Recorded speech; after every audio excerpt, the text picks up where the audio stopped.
John Lennon was never one to sugarcoat his words. Known for his sharp wit and unfiltered honesty, he often said things that shocked both fans and fellow musicians. But in what would become his final television interview, Lennon revealed something truly unexpected. He admitted that Ringo Starr's solo career might actually stand taller than his own. That was a jaw-dropping statement. After all, Lennon had already cemented his place in history with masterpieces like Imagine and Come together. He was seen as the genius songwriter, the visionary.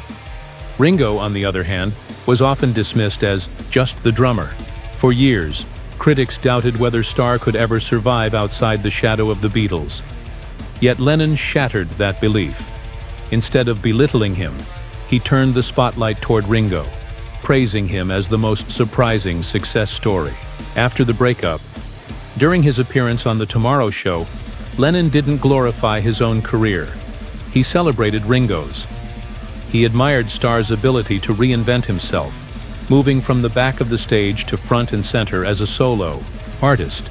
Lennon pointed out how Ringo not only scored hit singles like It Don't Come Easy, but also crossed over into Hollywood, proving he could shine on the big screen as well as on vinyl. To Lennon, this reinvention wasn't just impressive, it was enviable. What shocked fans even more was Lennon's confession that Ringo's career might be better than mine. That line wasn't just humility. It was Lennon rewriting the narrative. For a man so often competitive with his bandmates, this praise carried weight. Lennon didn't stop there. He argued that the Beatles breaking up was the best thing that could have happened.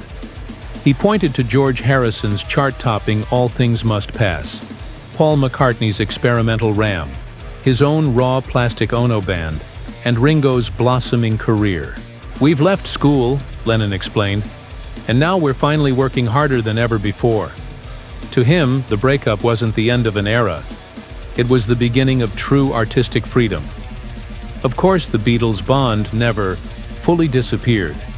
In 1973, Ringo released his self-titled album Ringo, which became legendary as the only post-Beatles project to feature all four members. For fans, it was as if the band had reunited for one last encore. Proof that even though they had gone their separate ways, the magic between them was still alive. Yet for Lennon, working solo was liberating. He admitted that in the Beatles, creative decisions had to be shared, often leading to compromises. As a solo artist, he finally had the final word. That independence fueled his boldest work. But it also made his praise for Ringo even more powerful. And that's the twist history remembers. John Lennon, the fearless voice of the Beatles, lifting up Ringo Starr as the underdog who proved everyone wrong. In Lennon's own words, the drummer once dismissed as not much of a writer, had blossomed into a force strong enough to rival even him. For Beatles fans, it was a revelation. For Ringo, it was validation. And for music history, it was a reminder that sometimes the greatest surprises come from the least expected places.